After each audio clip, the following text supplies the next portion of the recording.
of the apprenticeship programme in the NHS to date, with a focus on the options for finance apprenticeships, and we'll leave plenty of time at the end for questions and answers, so feel free to put them in the chat or put your hands up. But are they in slideshow mode? Yeah, all good. Perfect. Okay, so I'm Lucy Hunte, Senior Apprenticeship Development Manager at NHS England. Have been in this role since 2016, supporting and implementing apprenticeships across the NHS. So just to give you a bit of context, in 2017, the apprenticeship reforms were announced and the apprenticeship levy was introduced. And this meant that for once we had a ring-fence pot of money that was could only be spent on apprenticeship education. So the combined NHS levy is over £330 million per year, so it is a substantial pot of money to be used for apprenticeships. So back in 2017, HEE were mandated by Department of Health and Social Care to support with the implementation of apprenticeships across the NHS, and that meant actually writing and developing the apprenticeship standards. So we supported with the development of over 100 occupational standards across health and science, but we also supported with all of the non-clinical ones such as leadership management, business admin, finance, the people professions, and engineering and estates and facilities. So you will get these slides, but you can see obviously we've got them available in all of the medical roles as well, with the most recent development being the medical doctor, which was launched last year. So we have apprenticeship career pathways that are available from level 2 all the way up to master's level, level 7. And as I said, the combined NHS levy is over £300 million per year. And we work really closely with Health Careers on their mission of 350 careers, one NHS, your future, to encourage young people into the NHS. So I sit as part of the Skills for Life Talent for Care team. So this to give you an overview of all the different aspects of the role that we do. The main driver for apprenticeships is widening participation and increasing diversity in the workforce. And apprenticeships can be used in two ways, and that's to attract new talent, but also to upskill the existing workforce. We've had over 160,000 apprenticeship starts across the NHS since 2017, and over 100 different apprenticeship standards have been used to date. We also support with levy transfers into primary care and social care, just to make sure that we can maximise the use of the levy. So the apprenticeship education aspect, and that was delivered by colleges, independent training providers and universities, but we also have 82 NHS trusts approved as main or employer providers to deliver their own apprenticeships.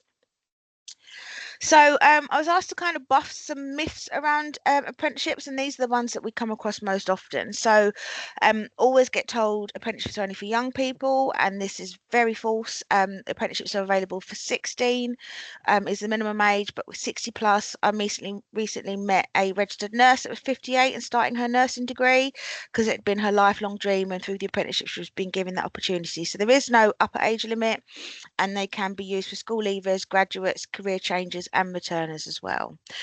There's a common misconception that apprenticeships are for those that are less academic and people who didn't do well at school.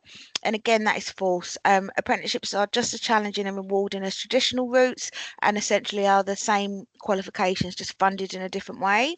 So in my mind, I think if you're going to be working full time and studying for a qualification, then you really do need to be committed. We often hear that apprenticeships don't lead to recognised qualifications. Again, this is false. Apprenticeships have the exact same qualifications as traditional routes, and recognised ones such as AAT, CIPD and ILM. They will be included in the apprenticeship programme. Many years ago, apprenticeships were mainly for vocationals, and I often heard that for plumbing and hairdressing in the trades. But as I said, there's over 600 different apprenticeships available now. Apprenticeships are badly paid. Again, this is false. The NHS pay on agenda for change salaries, so the apprentices will come in on band 2, band 3 roles.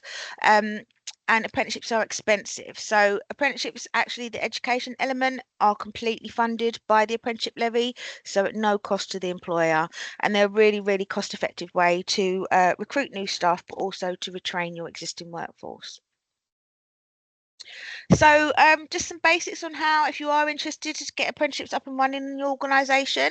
So I'd say speak to your internal apprenticeship lead. Every trust now has their own internal apprenticeship lead who will be responsible for managing apprenticeships across all the different departments and professions, and they will be the ones that will be able to help you to access the levy funds to pay for the education part. All apprenticeship providers must be procured, so we work closely with Salisbury, who are an apprenticeship specific procurement portal. So your apprenticeship lead will have those details and they will be able to help you work with high quality apprenticeship training providers. As I mentioned, the levy funds the total cost of the education programme, and as part of the procurement process, we have negotiated extra things like retakes if needed. So talk to your apprenticeship lead about what's included in that package. Levy does not fund the salary costs, but that shouldn't necessarily be a challenge, because potentially if you're sitting on vacancies, what we recommend organisations to do if they have got band 4, band 5 vacancies, potentially work with HR to change some of those to band 2, band 3, grow your own, and actually kind of recruit those people and progress them through the different careers available. Apprenticeship delivery can vary. So again, it will depend on the training providers that you work with, but they can do day release, they can do block release, they can deliver on site in your organisation. And that's part of the conversation you have to make sure that you find a provider that's going to meet your needs. Apprenticeship programs can be contextualised to the NHS, and I would say that insist that they are. So the apprenticeship standards, the education standards are written and they are deliberately generic so that they can be used in any sector. But we now, because these apprenticeships have been running for quite a while, I would signpost you to providers that can contextualise them to the NHS, can talk about systems that you're using, the processes that we use in the NHS, and make sure they're really fit for purpose. On that point, a good apprenticeship provider will co-design with the employer, and they will probably have previous experience of working with the NHS to be able to show you what's working with other employers. As part of the education programme, the apprentices will learn the knowledge, skills and behaviours that's written in the apprenticeship standard. And what I would suggest is you can identify suitable vacancies for new recruits. And if that is the case, apprenticeship providers will help with the recruitment. So rather than just advertise on NHS jobs, you can have an advert that's posted with your apprenticeship provider. They will advertise in places such as the .gov website and other places where young people are specifically looking for apprenticeship vacancies, and they'll also do kind of the first screening for you to make sure that they meet the eligibility requirements, have got the right qualifications, before you decide who you'd like to interview. So it is the opportunity to grow your own, to get them in at a young stage, and kind of grow them through the pathways of available careers in the NHS. But they're also a really, really good way to progress and upskill your existing workforce. So if there are qualifications that they haven't achieved, then I would consider looking at the apprenticeship programs to see if they could get them through this means. You will get these slides as I mentioned, but here's just kind of an example of a career pathway via the apprenticeship route. So these are the apprenticeship standards that are available. I'll go into a bit more detail on another slide, but just, you know, I think the message is whatever age, whatever stage you are at your career, then it is this flexible roadmap, and you can potentially choose an apprenticeship for whatever stage of career you are. And obviously we're talking about finance apprenticeships today, but there are a lot of leadership and management ones that have been really heavily utilised in the NHS as a good way for promoting managers and making sure that they've got qualifications to match the roles and the leadership capabilities that we'd like them to have. As I said, here are a list of the current finance apprenticeships that are available. So we were involved in the development of them, and we know they are being utilised to varying degrees across the NHS, but just gives you an example of, you know, the different roles, different standards that could be utilised and used in various different departments. And as I mentioned, obviously there's the generic business administration and also management ones that can be added alongside these. So, benefits for apprenticeships. We have found that in terms of surveys, 83% of apprentices said their career prospects have improved after completing their apprenticeship.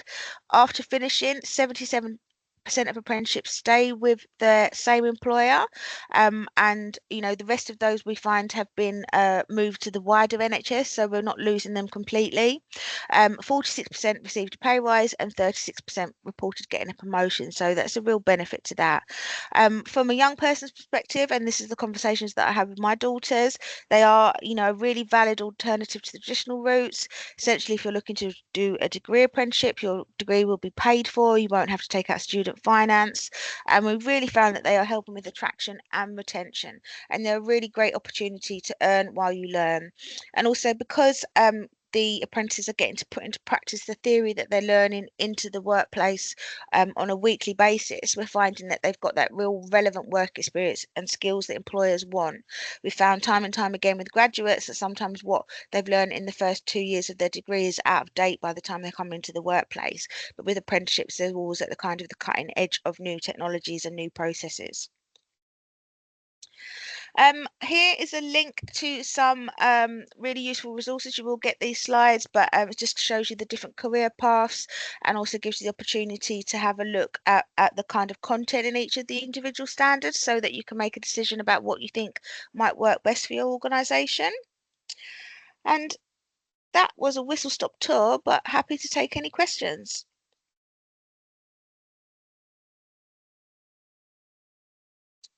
Tracy.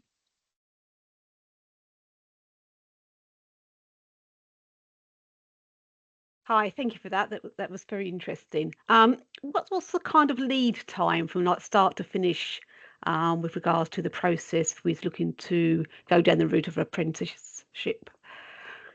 As in recruiting a new one or enrolling an existing? Just recruiting a new one, just the whole process from start to finish. And do they have to sort of tailor into like September? Because obviously, I guess a lot of the educational and the training sort of kicks off in September with the colleges, etc.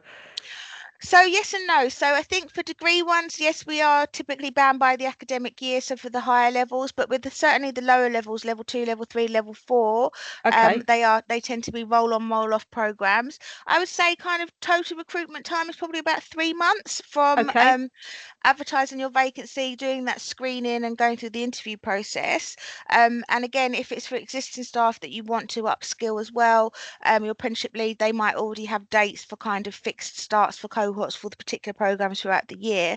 But they are very flexible. But yeah, I mean, the degree level ones tend to be bound by the university academic year, but Of for course, the other yeah. ones are a lot more flexible. And it's about 3 month leading, you think? Yeah, Okay. Okay, that's brilliant. Thank you very much for your help. Thank no you. problem.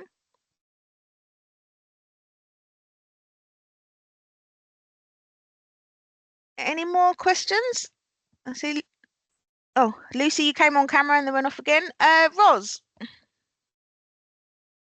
Hi, I was just wondering, it's a slightly more negative side of the question, but apparently my organisation's had someone who done an apprenticeship a few years ago, and the person really struggled with their exams, but because they were tied into like the sort of three-way agreement with the training provider as well, they just kept on kind of rolling on. Has anything changed? Is there a way of saying if somebody's struggling, they maybe come out of that and we look at something else instead, or are you tied in once you get started? Um, Good question. That's not something I've heard of before. I would kind of question the training provider on that because if someone's struggling, I'd be asking what additional support they're putting in place. But yes, I mean apprenticeships, they are supposed to have kind of a set end date. So I Mm. wouldn't put an apprentice through kind of the torture unnecessarily if they're not going to pass the exams. But I think yeah, things have changed. There were initially a lot of kind of maybe less scrupulous training providers that wanted to kind of cash in and work with the NHS. But now I think we've got those quality measures in place that, they would do the initial assessments with the apprentice at the beginning and probably identify maybe there was an additional learning need that hadn't been picked up and that, they could have had excess funding to support that.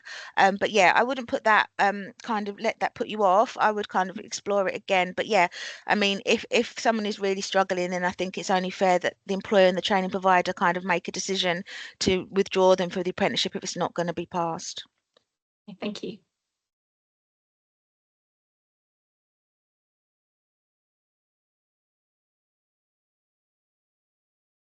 Any more questions?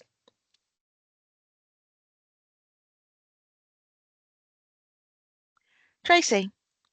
Sorry, me again. It's okay. You said the slides were going to be coming out to us. Would that be today or next week or something? Just so I can give feedback. Becky, no reason why they can't be today. I've sent them. Yep. I'll circulate this afternoon. That's perfect. Thank you very much. Thank you. That's brilliant. Thank you. Any more questions?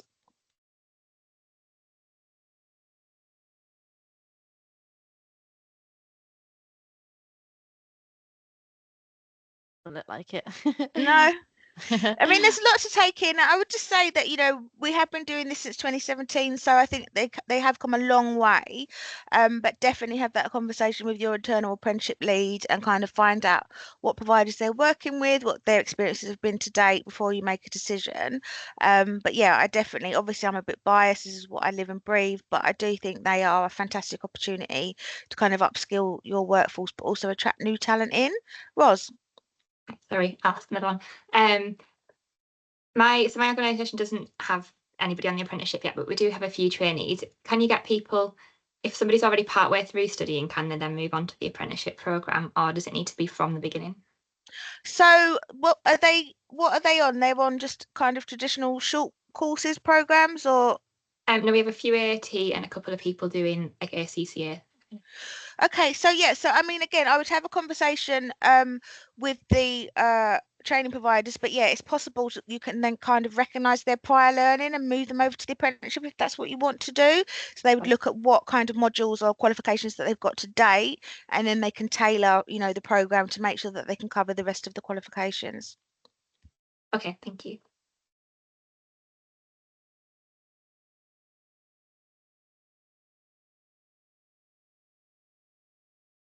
Stunned you all into silence.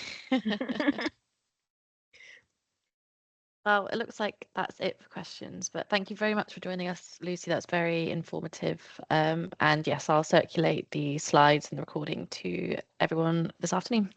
And yeah, I'm happy for you to put my details on there. If there's anything else, any follow-up questions, I'll be happy to help. Great, will do. Thank you so much. Thanks, everyone. Thanks, everybody. Bye. Thank you.